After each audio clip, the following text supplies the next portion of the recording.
Throughout Call of Duty history, we have been blessed to witness rosters that dominate the rest of the league. Today, we're not just talking about good teams, we're talking about dynasties. These teams cemented themselves as the best of the best during different eras of competitive CoD. And in this video, I'm going to look at the top 3 starting from the Black Ops 2 season. So we got to go back to 2013 where we witnessed the first ever Call of Duty Dynasty roster. Complexity's story began as Quantic Leverage, where Aches initially teamed with Nadeshot and TP. Aches and TP continued teaming together while Nadeshot went on to play for OpTic. With the lack of competitive support with Modern Warfare 3, Quantic decided to end their sponsorship with Leverage, and with the release of Black Ops 2, Aches and TP alongside Fears and former Halo Pro Crim6 were signed by Complexity Gaming for the upcoming season. In their first major online event, Complexity won Frag Cup 4 by defeating Juked, and at the first LAN of the season at UMG Chicago, OpTic Gaming defeated Complexity in the finals. This resulted in the altercation between Aches and Nadeshot where he pushed him, and the rest is history.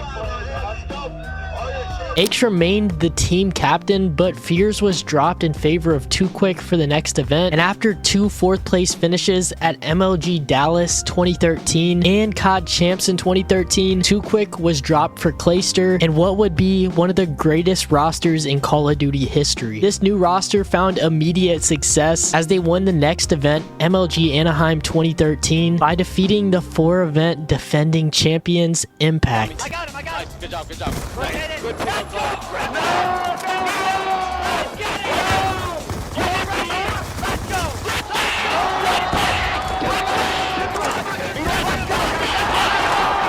Now this was close to the end of Impact's run and the beginning of a new team that would take over. Complexity would go on to win the following 2 events, Gfinity and UMG Atlanta. Then Unite Gaming would top Complexity at MLG PAX Prime Invitational, but the team would bounce back and win the final 3 events of the season at Gfinity 2, the MLG Fall Invitational, and ESWC in 2013. They finished the year strong and wanted to replicate that success for CoD Ghosts. Now Complexity picked up right where they left off, and their dominance continued into Ghost by winning MLG Columbus, but all wasn't right. Despite their success, Clayster was dropped out of nowhere from the roster, and Crim6 and Aches explained years later as to why. We were sitting there like figuring out the ins and outs of the game, right? And we saw that Clay was running EO Tech on an AK.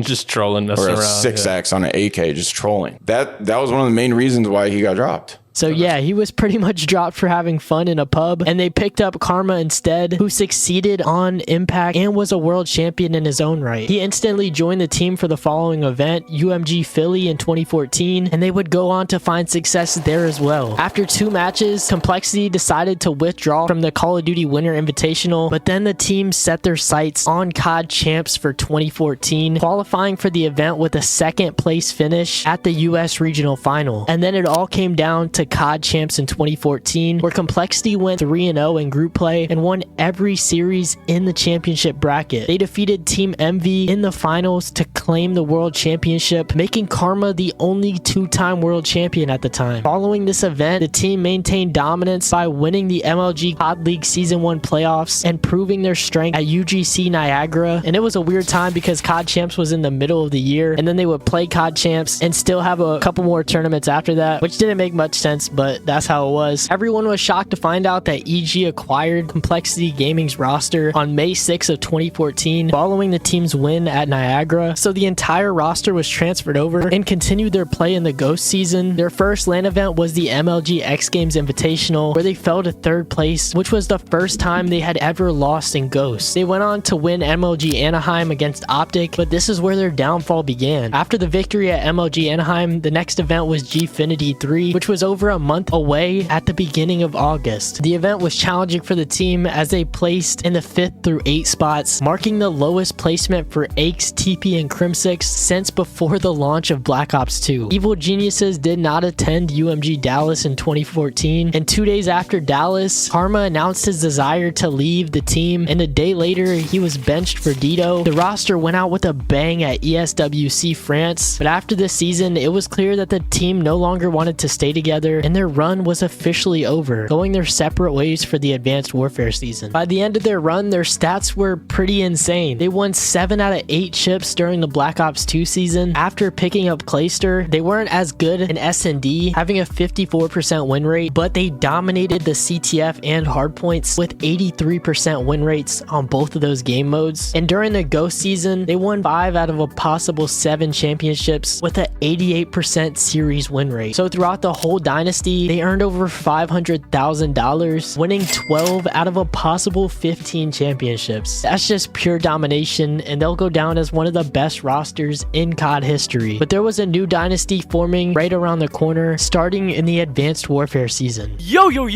what is going on, guys? It is your boy OpTic Scumpy. OpTic began the Advanced Warfare season by releasing Clayster and Proofy from the roster, bringing in Formal and Crim6 instead, and the team secured victories in 3 of the first 5 events of the year. They had Nadeshot on the roster at the time and finished 7th at the COD Champs in 2015. This disappointing placement led Nadeshot to retire, allowing the team to acquire Karma from OpTic Nation. Enable stepped in for 2 events while his visa was getting approved, but he finally debuted at UMG California in 2015, where the team emerged victorious. This team would claim 3 out of the final 6 events of the year, finishing 2nd 3 times to Enable's FaZe clan. Within these wins, OpTic won back-to-back X Games gold medals during the Advanced Warfare season, again proving their dominance with Karma. Throughout the AW season with the trio of Scump, Formal, and Crim6, they won 9 out of a possible 14 events, beginning the start of something special. Their 9 tournament wins in Advanced Warfare set a record for the most wins within a single COD title. It's also important to mention Scump was just different in this game, especially with the dash and an AW. Looking at who Sensor and who Apathy were playing with today, I mean, they were prof players, right? They were playing with Fizz and Legal.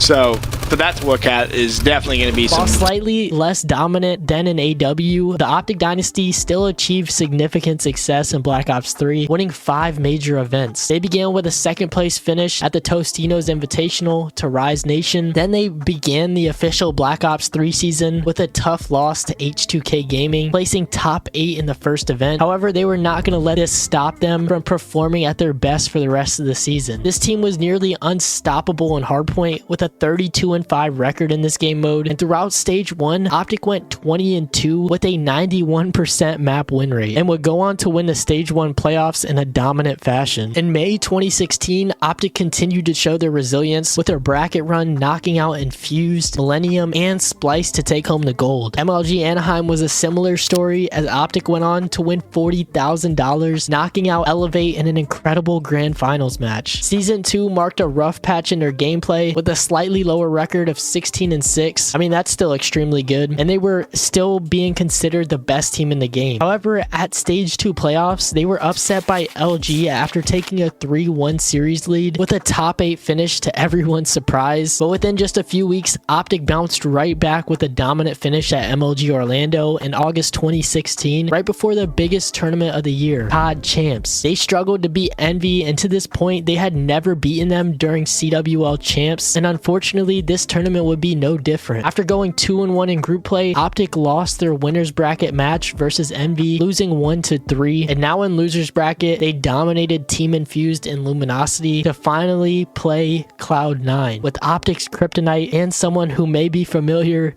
Aches. This series went down to the final map, and this infamous moment happened. Before Karma and Formal, you have your work cut out for you. 30 seconds. That bomb is down. C9 has a very nice setup as well. Formal's able to pick up 1. He's not going to get traded out as well. Karma doesn't get the 2nd. Player coming, challenge over top. Formal's going to be able to help him out. Karma going for the kill. Formal up to you. 1v1 situation. Assault coming over. And Assault way to go 1v1. OpTic Gaming. We will see you fudging later. C9 able to clutch up in the end. And what a performance that was.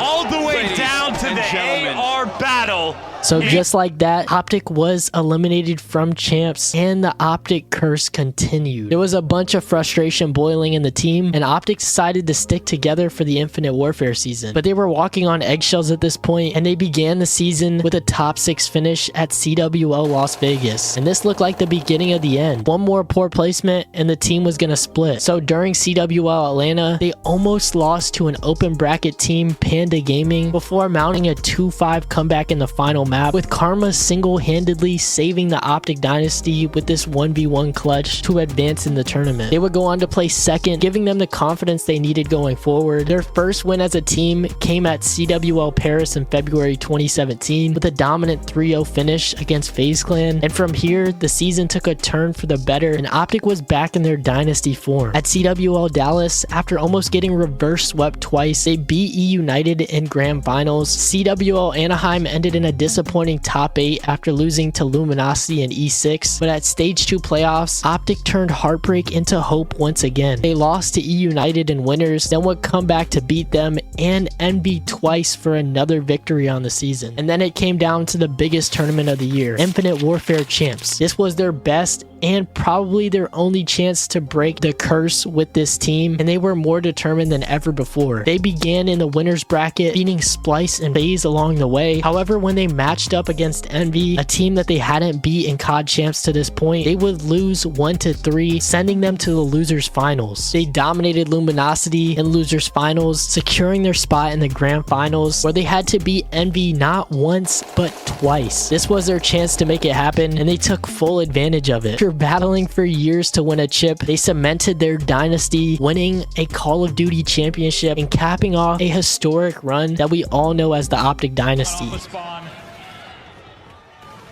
No ground given now as Karma finds another two-piece. Here's the overdrive.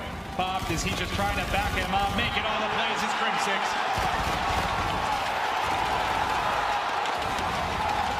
The curse has been broken. The dynasty has been cemented. They are the greatest roster in Call of Duty history. OpTic Gaming are officially the Call of Duty World League champions.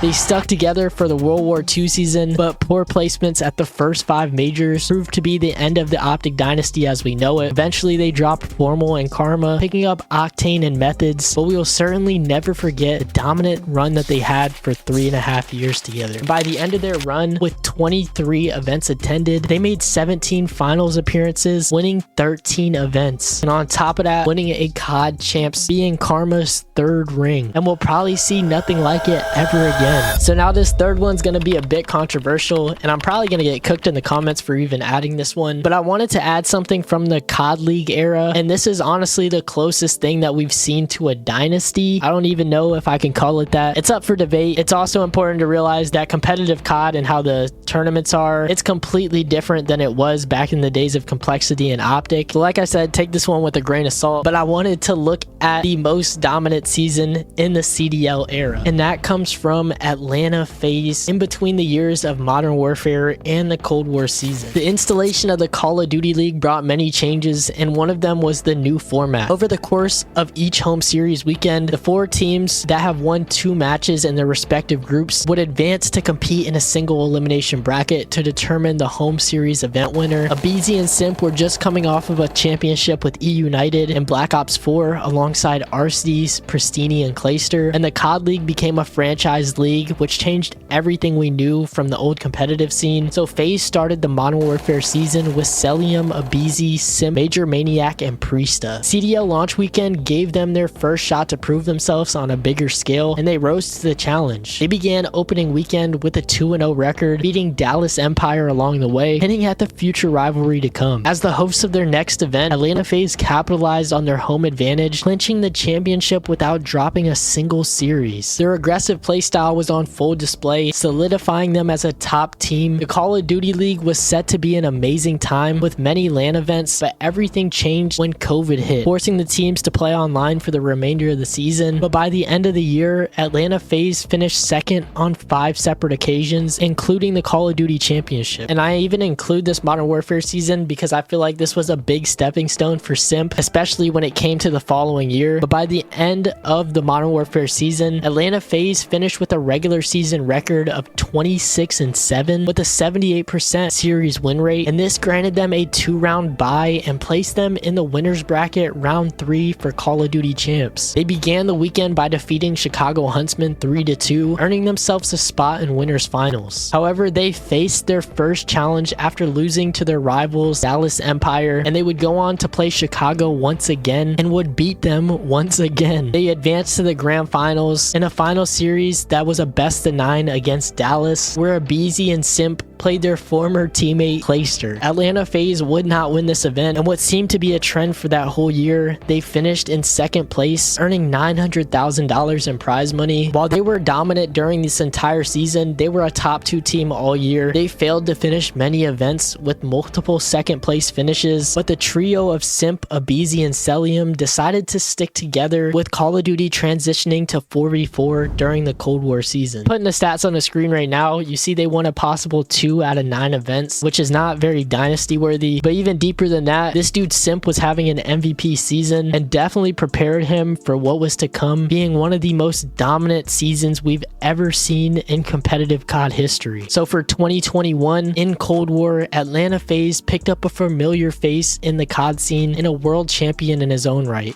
Arcades. On paper, this Atlanta FaZe team was instantly one of the best. The Tiny Terrors as an SMG duo, Celium as the flex, and Arcades as the main AR worked in every way imaginable, and we would see it going into stage 1. Atlanta FaZe finished with a 5-0 start with a 15-6 map record to begin the season, and they continued their dominance at Major 1 with a 3-0 versus LAG and Dallas Empire, who had just beat them at COD Champs in 2020, and finally matched up with them again in Grand Finals.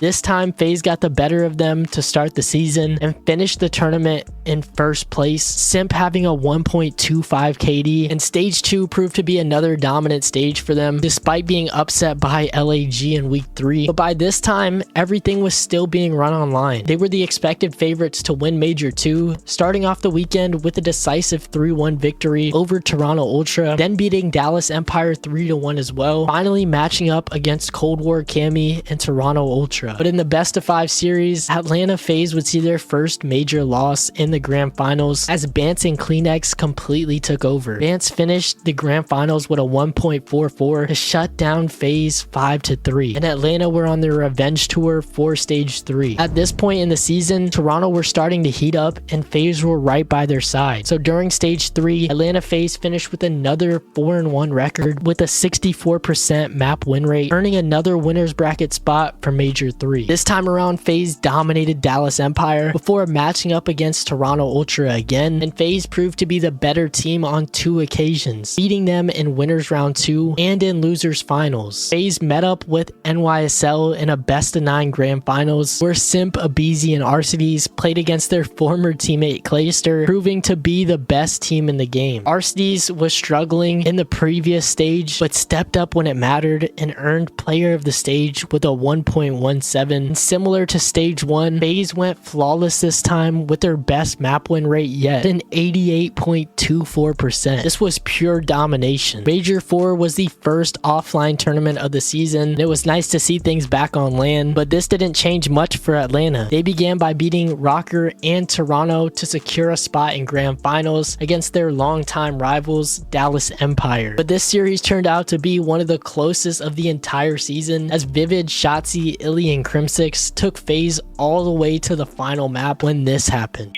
Illy takes care of top bed. 2v2 right now. Shotzzy looking to play forward, but it's aBeZy there. Illy, last player left alive, and it's a 2-man hit. And with that, Atlanta FaZe have finally done it. It is over. Someone saying the skill of all 4 FaZe guys is just unmatched. At any moment, any of them can take over a map. Add in their teamwork and they are borderline unbeatable. Celium earned stage 4 MVP, and Atlanta FaZe finished off the rest of stage 5 with a 4-1 record along with a 78% map win rate. But Major 5 proved to be their worst one yet. After starting in winners round 1, FaZe were upset not once but twice. losing to Minnesota and Seattle for their worst season placement with a top 8. But going into CoD Champs 2021, they were still the favorites to win the entire tournament. Because of their incredible placements all season, they were able to bypass the first round of the tournament, starting in round 2 against NYSL. FaZe were on their mission to prove the doubters wrong after Major 5, and that's exactly what they did. They 3-0'd NYSL to advance and play Empire, and they continued with their momentum, 3-0ing Empire as well. And what better way to cap off the season than with a battle of the top 2 teams in Cold War, FaZe versus Toronto Ultra. Both teams battled hard, and it turned out to be a wild grand finals matchup, but aBeZy was in takeover mode and helped to bring FaZe across the finish line. All on to Bance now, 1v2. aBeZy will end it. It's a big win for aBeZy. No respawns remaining now for Ultra. As one by one they begin to drop. Just on Bance and Kleenex now, and it is one of the more lopsided raid controls you will ever see. Here, it's looking like they will to go up 3-1. It's the next guy up. There is always one more into the blender. Go Ultra as they get annihilated. After Insight gets the angle, 20 seconds now to go. RC drops behind the nade. It's all on Cell. Ellie on the main stage. He blows up his teammate, but it's not gonna matter. There's enough time to deploy, but they'll get cleared out. But look at the minimap FaZe are in. It's the guts. It's the glory. It's the championship for FaZe. Legendary.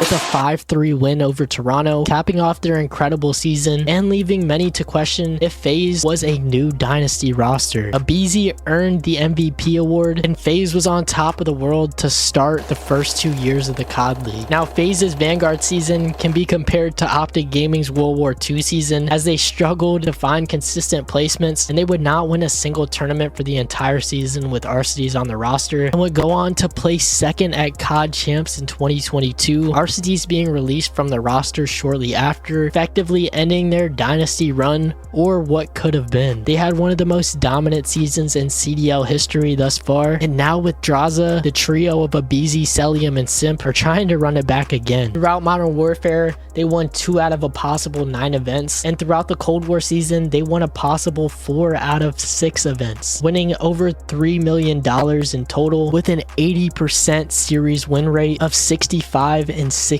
Now, like I said, this isn't exactly a dynasty, but it's the closest thing we've seen to it in the CDL era, and we'll see if someone can replicate this success or outdo Atlanta FaZe as the CoD League continues. So there you have it, 3 of the greatest dynasties in Call of Duty history, from Complexity's pioneering dominance in Black Ops 2 and Ghost, OpTic's legendary run throughout Advanced Warfare to Infinite Warfare, and Atlanta FaZe's unparalleled success during the Cold War season. Each of these teams leaving their mark on the competitive CoD scene. So with that said, if you guys enjoyed this video, check out my recent video where I talk about FaZe's new addition, Draza, and his rise in competitive Call of Duty. With that said, I hope you guys have a great week, and I'll see you guys in the next one. Until then, peace.